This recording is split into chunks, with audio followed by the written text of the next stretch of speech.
What if I told you there's an easy way to add thousands of dollars to your design business without adding any new skills? Would you be interested? Now today, I want to talk about something that might sound intimidating at first, print brokering, but I promise you it's not. Now I get messages all the time from designers who say things like, print brokering sounds scary, or I don't know the printing process, or I have no idea where to start. Now here's what I want you to know right away.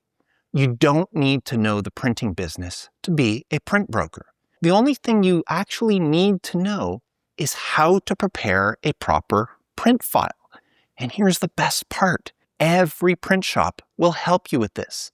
They want to help you succeed because the more work you bring them, the more money they make.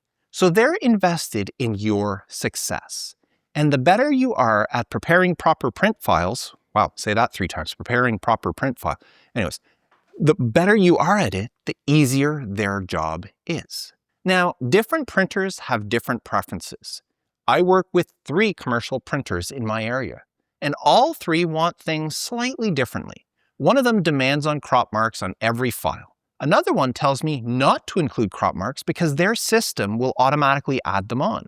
So you just need to add bleed. So just ask the printer what they need, and they will gladly tell you. It's really that simple. Now, there's no barrier to entry here, none. Now, let me give you an example of why print brokering makes a difference. A few years back, I was working on a 24-page full-color booklet. The project was about $3,200 in design fees. And then the client asked me to get quotes for printing. So I reached out to a few printers I know. If I remember correctly, the client was looking for about 250,000 booklets. That's 250,000 booklets. That's a lot. And I shopped around. I got quotes, and I found at the time the best price was $28,000. Now here's where this gets really interesting. A sales rep told me most commercial printers will offer designers a discount on their orders. Now typically this runs around 15%, and it's an incentive on their part to get return business from the designer because they know the designer has many clients and they want as many of those clients as they can. So what this does is it allows the designer to then turn around and charge their client the actual cost of the print job, the same cost the client would get if they went to the printer themselves. Then the designer takes the money and pays the printer a discounted rate, and they get to keep the difference as a commission. So the client pays the same price as if they went right to the printer, and the designer earns a commission from the brokerage, which is the difference. For example, let me explain this better. On that particular project, my income was $3,200 for the design fee of the booklet and $4,200 on the printing order. I made more money just getting the printing order done than I did actually designing the booklet. Now, how much extra work was involved in all this? Maybe an hour total. I sent out the quote requests to 3 different printers. I compared their numbers. I had a couple of small discussions with the printer that I chose to go with. And then I made sure the file was correctly formatted. That was about 1 hour, and I made $4,200 extra. Now, I'll be honest, not every print job pays like this. Most of my print commissions range anywhere from $10 to a few $100s. But every once in a while, you get a big one like that. But here's the thing. It's all money I wouldn't have made otherwise. And it does add up fast, especially if you have a lot of print design to do for a lot of print clients. But here's the real genius of print brokering. It isn't the one-time commissions. It's the recurring work. I designed the logo and stationery for a law firm several years ago, and they paid me quite well for that original design. But that was a one-off. But here's what's happened ever since then. Every 6 to 8 months, they send me an email saying they need more letterhead, or they need more business cards, or they need more envelopes.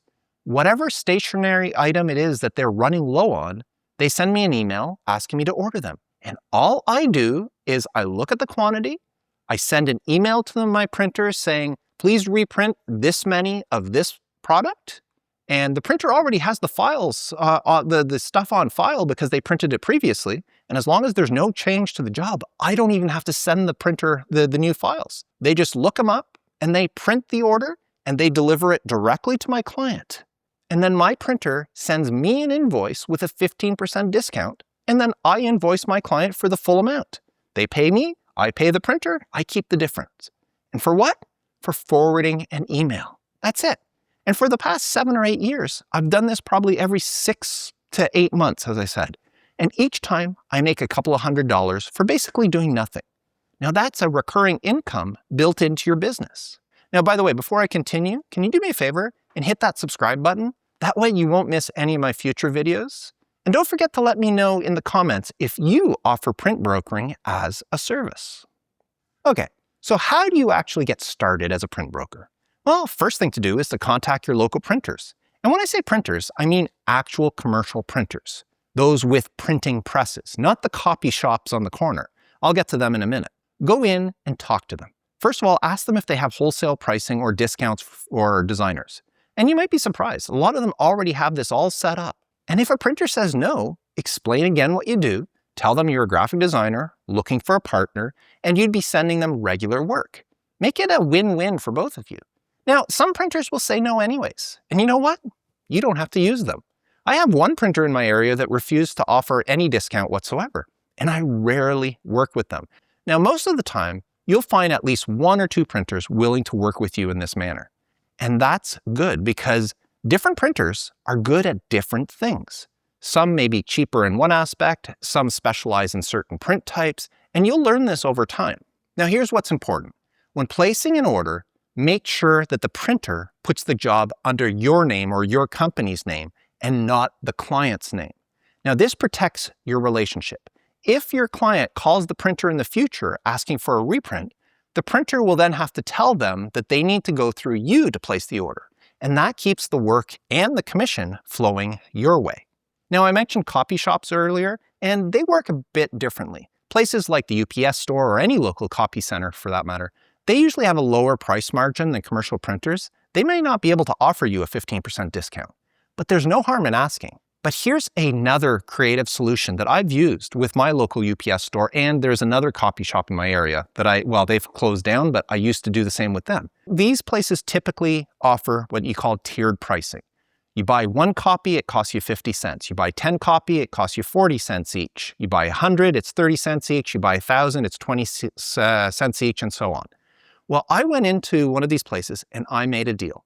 I paid them $1,000 up front. I gave them $1,000, kind of like a retainer in a way. And in return, they agreed to charge me the lowest price, and their lowest price was 5 cents per copy on every order I placed, regardless of quantity. So whether I asked them to print 1 copy or 100, I was always paying 5 cents per copy. And when my $1,000 ran out, I would just go in and pay them another $1,000. Now here's the way the math works out. I paid them $1,000. Now, in a worst case scenario, a client asked me to get 20,000 copies of something, and I have to order that, and it ends up costing 5 cents per copy regardless, so I break even.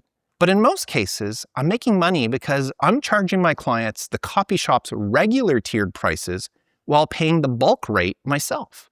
So if my client needs 100 copies of something, I'm charging them 30 cents per copy. Well, it's costing me 5 cents per copy. So I'm making $25 profit on that job. And when you're doing this for years and with multiple projects with multiple clients, it does add up. Now that's passive income for you. It did require a little bit of investment up front, but it pays off in the long run. Now, local printers are great for relationships and one-on-one service, but they're not always the best deal, especially if you live in a smaller town where there may not be a lot of options for printers. That's when you want to look at trade printers. They're the answer. Now, a trade printer works only with people in the industry. They only work with designers, with ad agencies, with marketing firms. They won't print for regular customers, somebody that just walks off the street. It's wholesale printing. Now, because of volume, their prices are way lower than most commercial printers. Now, before you can usually do work with them, you do have to prove that you're a legitimate design business. They may ask for your business license or some other way to prove it. But once you're in, you get access to that wholesale pricing. Now, I've used trade printers across both Canada and the US. And most of the time, even when I have to ship the job, it's often cheaper than getting it done locally. Now, the example I gave you earlier, that $28,000 job, I actually did end up with that one going through a trade printer because it was easier, and I still made a huge markup and undercut the local competition. Now then there are the typical online printers, companies like Vistaprint, SmartPress, ePrint, Fast. There are literally dozens of them out there, if not more. And here's how they keep prices so low. They don't print just your job, they print dozens of jobs on one massive sheet. So if you order business cards, your order takes up one tiny corner of a sheet of paper. And then they fill up the rest of it with a whole bunch of other business cards, and they run them all at the same time. Then they cut out your 500 or 1,000 or whatever, and then they take the next person's and the next person's and so forth. Now, your order, say your 500 business cards, it may cost them $1 to produce, but then they're selling it to you for $19. And then you can in turn mark it up to whatever you want to sell to your clients. Usually what I do is I look at what the local printers are charging, and that's what I charge my clients. So I have clients paying me $80 for 500 business cards that I'm buying from anywhere for $10 to $20 delivered. They think they're getting a great deal from me, and I'm making $60 per order. Now, online printers do have some limitations. You're usually stuck with whatever standard paper stocks they have, which is, white glossy or white matte, maybe a few different thicknesses, coated one side or both. But for most projects, that's fine. But you can't get specialty papers through these online printers like you can with trade printers or commercial printers. Now, you can also ask these online printers if they offer bulk discounts or reselling pricing. Some of them do. Some offer discounts if you're buying to resell. And they often send out promotional emails, which is great. Sometimes it's 10 to 15% off, and it's just a code that you apply at checkout. And if you're smart about your timing, you can actually get even better deals whenever you're doing this. I'll often wait if a client places an order for business cards, and I know one of my printers has on a regular basis, they have a special for business cards. If the client is not in a big rush, I may hold on to that order for a week or two before placing it just to save an extra 10 or 15%. It's up to you whether you want to pass that discount on to your client or just keep the extra money for yourself. Now, here's something else to think about. Print brokering doesn't stop at paper. I broker t-shirt printing all the time, screen printing, embroidery. I also do trade show booths, roll-up banners, promotional items like frisbees or stuff. If it can have a logo or anything else printed on it, it can be brokered. And when you do find a supplier and you enjoy working with them, make sure you bookmark them so you can go back to them. Just last year alone, I made over $6,000 just from print brokering. And how much time did I spend on it? 2, maybe 3 hours total for the entire year? That works out to $2,000 per hour. And I didn't need to learn anything new. I didn't need to study printing. I didn't need special training. I just sent my file to a printer instead of sending them to the client, and I took a small cut of the printing cost. Now, if you're a print designer and you're not offering print brokering, you're literally leaving money on the table. Your client's work has to be printed somehow. Why let that profit go to someone else when you can keep it? Now, one last thing I want you to know about is when you're dealing with a printer, ask about blind shipping. Now, this is huge. When you order from especially a trade or an online printer, you can ask them to ship directly to your client, and you ask them to blind ship. That way, the box that your client receives will have your address on it and not the printer's. So you don't have to handle it. You don't have to worry about shipping. The printer will ship it directly for you, and it looks like you took care of everything. Print brokering isn't complicated. It's not scary. It's just one more way to better serve your clients while building income streams that require little to no work. If you're designing for print, you're already doing most of the work anyways. You might as well get paid for it. Well, that's it for this time. Until the next video, stay creative.